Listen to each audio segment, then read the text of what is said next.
Voice of America से मैं हूं असद हसन और मैं इस वक्त यहाँ कैपिटल हिल पे मौजूद हूँ। आप मेरे पस मंज़र में देख सकते हैं। ये वो इमारत है जो अमेरिका के अंदर जमहूरियत की अलामत समझी जाती है। ये कांग्रेस है। यहाँ पार्लियामेंट के दोनों ऐवान यहाँ पे मौजूद हैं। और आज से एग्जैक्टली 3 साल पहले यानी 6 जनवरी 2021 को एक बहुत बड़ा वाक़या हुआ जिसको जमहूरियत पे हमला ख़याल किया जाता है। और वो वाक़या ये था कि उस वक़्त के सदर डोनाल्ड ट्रंप उनके हामी व्हाइट हाउस से मार्च करते हुए इस इमारत में दाखिल हो गए, चूँकि यहाँ पे बहुत ज़्यादा कोई सिक्योरिटी डिप्लॉयड नहीं थी। और इस इमारत में जाने के बाद उन्होंने तोड़-फोड़ की, जिससे वो जमहूरी अमल मुतासिर हुआ, जिसमें सदर जो बाइडेन की तौसीक का अमल जारी था। वाइस प्रेज़िडेंट माइक पेंस भी उस वक़्त मौजूद थे। इस वाक़ये को दुनिया भर में ब्रॉडकास्ट किया गया और दुनिया भर के लिए ये बहुत गैर मामूली वाक़या था कि अमेरिका जैसी एक बड़ी और पुरानी जमहूरियत में क्या ऐसा भी हो सकता है। बहुत सारे मुबसरीन ने इसको जमहूरियत पे हमला ख्याल किया, जबकि सदर डोनाल्ड ट्रंप उस वक्त के सदर के बहुत सारे हामी ये समझते रहे या कहते हैं और आज भी कहते हैं कि ये कोई बहुत बड़ा वाक़या नहीं था। कई एक के नज़दीक जो सर्वेज आए वो ये समझते हैं कि ये एक कॉन्स्टिट्यूशनली प्रोटेक्टेड पॉलिटिकल प्रोटेस्ट था। तो इसको बहुत ज़्यादा इसमें से मतलब निकालने नहीं चाहिए हैं। ये वाक़या जमहूरियत के लिए, अमरीकी जमहूरियत, अमरीका के अंदर सियासी अमल के लिए क्या मानी रखता है, इसकी क्या अहमियत है और इसके क्या असरात आज तक देखे जा रहे हैं, इस पे हम बात करेंगे। हमारे साथ मौजूद हैं नॉर्थ टेक्सास यूनिवर्सिटी से पॉलिटिकल साइंस या जियो पॉलिटिकल डिपार्टमेंट्स के साथ वाबस्ता हैं प्रोफेसर वकार अहमद। उनके साथ हम बात करेंगे। प्रोफेसर साहब, थैंक यू सो मच, आपने हमें ज्वाइन किया। सबसे पहले तो ये बताइएगा कि 6 जनवरी अमरीकी जमहूरियत के लिए, जमहूरी अमल के लिए क्या मानी रखता है? पीसफुल ट्रांजिशन ऑफ पावर जो है वो एक पिलर है किसी भी जमहूरियत के लिए। और अमेरिका का पीसफुल ट्रांजिशन ऑफ पावर ये हमेशा होता रहा है। इस पे कभी कोई शक या डाउट तो रहा नहीं है।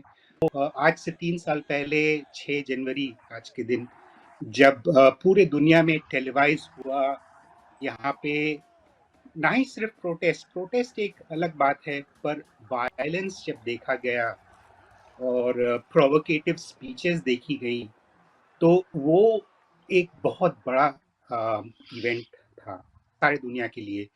क्योंकि यूनाइटेड स्टेट्स जो है पीसफुल ट्रांजिशन ऑफ पावर और डेमोक्रेसी और ह्यूमन राइट्स को एडवोकेट हमेशा करती आई है। और सारी दुनिया अमेरिका को देखती रही है डेमोक्रेसी की एक एपिटमी, एक सिंबल की तरह। तो उसकी जो कोलैप्स, उसकी जो वायलेशन जो दिखी यहाँ पे, उससे एक शॉक पूरी दुनिया को महसूस हुई। तो ये एक बहुत बड़ा इवेंट मेरे ख्याल से रहा तो 3 साल प्रोफेसर पहले। साहब ये बताइए कि अमेरिका के इदारों ने, अमेरिका के महकमा इंसाफ हो या बाकी डेमोक्रेटिक इंस्टीट्यूशंस हों, उन्होंने कैसे हैंडल किया इन वाक़यात को आपके ख़्याल में? मेरे ख्याल से ये ठीक तरह से हैंडल नहीं हुआ है और आज तक हैंडल नहीं हुआ है। यहाँ पे बहुत शार्प पॉलिटिकल डिविजन्स रहा है डेमोक्रेटिक और रिपब्लिकन पार्टीज के बीच में। सो पॉलिटिकली बहुत शार्प डिवीजन रहा है, पब्लिक में बहुत शार्प डिवीजन है। जुडिशरी भी जो है, लोग कहते हैं और जैसा कि दिख रहा है, समझा जाता है, पॉलिटिकली डिवाइडेड है। जो पिलर ऑफ डेमोक्रेसी है वो है एग्जीक्यूटिव और जुडिशरी और पॉलिटिकल क्लास में कंप्लीट डिमार्केशन ऑफ वर्क और इंडिपेंडेंस जो होना चाहिए, उस पर भी लोगों को डाउट है। लोगों, अगर आप सर्वे करें तो लोगों को पॉलिटिक्स में और पॉलिटिकल क्लास में जो है वो भरोसा जो है उठ गया है। और जिस तरह से हियरिंग्स हुए और जिस तरह से मीडिया ने जिस तरह से रिपोर्ट किया, और मीडिया जिस तरह से कंप्लीटली डिवाइडेड है बिटवीन डिफरेंट पॉलिटिकल पार्टीज, चाहे वो सीएनएन हो, एमएसएनबीसी हो, न्यूयॉर्क टाइम्स हो या वॉशिंगटन पोस्ट हो या फॉक्स न्यूज हो, अलग अलग पार्टीज के बीच में जिस तरह से बिखरी हुई है, उससे लोगों को रिपोर्टिंग में, मीडिया में, पॉलिटिकल पार्टीज के ऊपर भरोसा जो है उठ चुका है। तो इसलिए किस पे बिलीव करे, कौन जो है न्यूट्रल रिप्रेजेंटेशन है, वो जो है कंप्लीटली डिसमेट हो चुका है जते। जनवरी 2022 के अंदर यानी पूरे 1 साल के बाद जो सर्वे किया गया, उसमें 50% लोग ये समझते हैं कि जमहूरियत को इससे नुकसान पहुँचा या जमहूरियत थ्रेटन्ड हुई। लेकिन कमोबेश इतने ही लोग थे जो ये समझते थे कि ये बहुत बड़ा वाक़या नहीं है और इससे बहुत ज़्यादा मतालिब निकालने की ज़रूरत नहीं है। पॉलिटिकल पोलराइज़ेशन ऑफ़ कोर्स जहाँ पे बहुत कहना चाहिए कि कॉन्टेस्ट हो, नेल बाइटिंग कॉन्टेस्ट हो, वहाँ पे ये चीज़ें नज़र तो आती हैं। सो इस वाक़ये ने इस रेफ़रेंस में अपीयरेंटली अगर हम सर्वेज़ के नताइज देखें, ये सर्वे फिर जून में भी हुआ और इवन यहाँ पे बाकी इंस्टीट्यूशंस ने भी सर्वे किए तो कमोबेश यही नंबर्स उसमें रिफ्लेक्ट हो रहे हैं। सो इस एतबार से पॉलिटिकल पोलराइजेशन पे क्या इम्पैक्ट हुआ, क्योंकि वो तो पहले से मौजूद थी इलेक्शन के दिनों में भी। एग्जैक्टली, पॉलिटिकल पोलराइजेशन तो हमेशा मौजूद थी।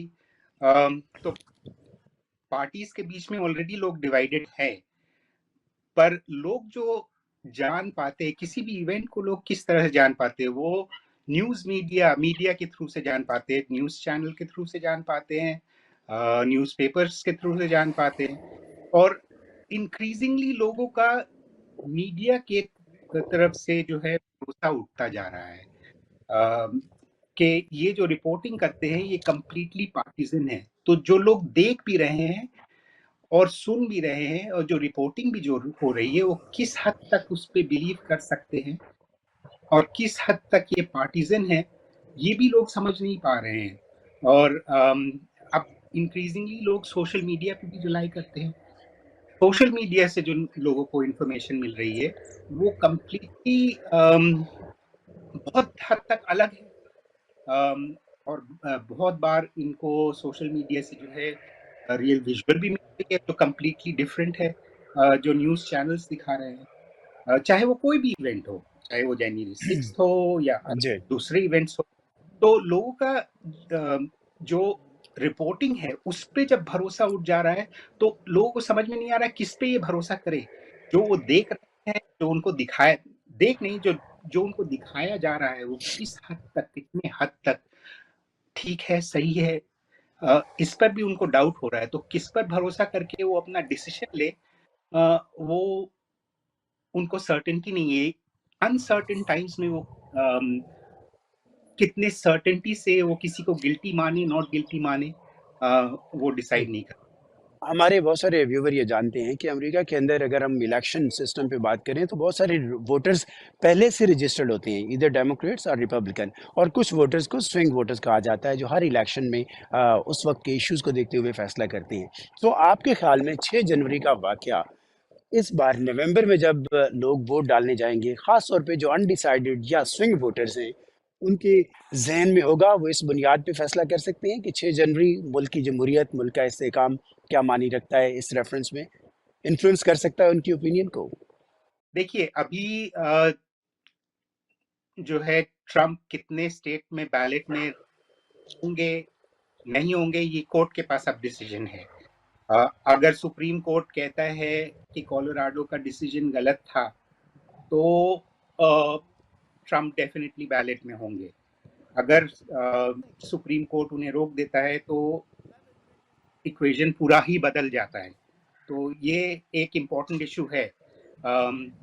अब अज्यूम करते हैं कि ट्रम्प बैलेट में होते हैं, सुप्रीम कोर्ट जो है उन्हें बैलेट में होने देता है और इलेक्शन होती है, तो 6 जनवरी का जो इवेंट है तब वो इम्पोर्टेंट हो जाता है और लोग डेफिनेटली ये सोचते हुए वोट करेंगे।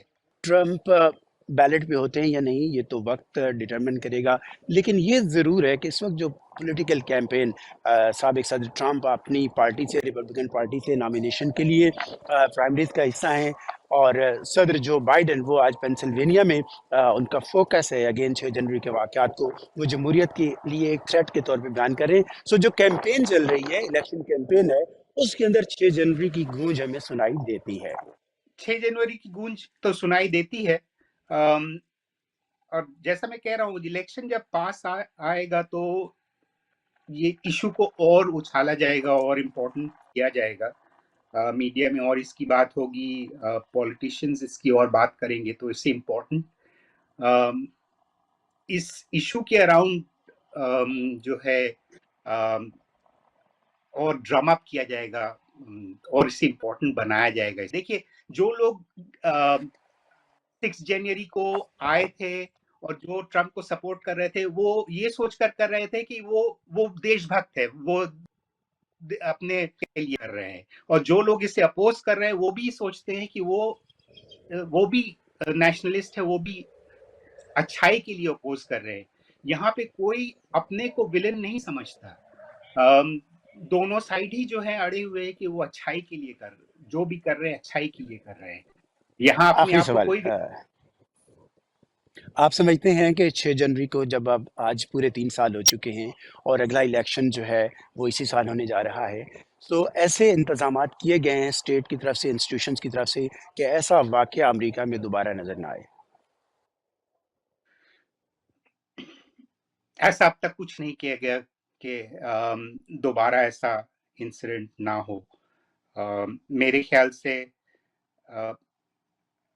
ये एडमिनिस्ट्रेशन को काफी वक्त मिला था कि ना ही सिर्फ इंडाइट करे, बल्कि ये इशू को कोर्ट तक ले जाए और जो लोग गिल्टी है उनको, ना ही सिर्फ बॉटम रंग के लोगों को, बल्कि जो लीडर्स थे उनको पनिश किए जाए और जेल ले जाया जाए। पर ऐसा कुछ किया नहीं गया। थैंक यू सो मच, आपने में ज्वाइन किया।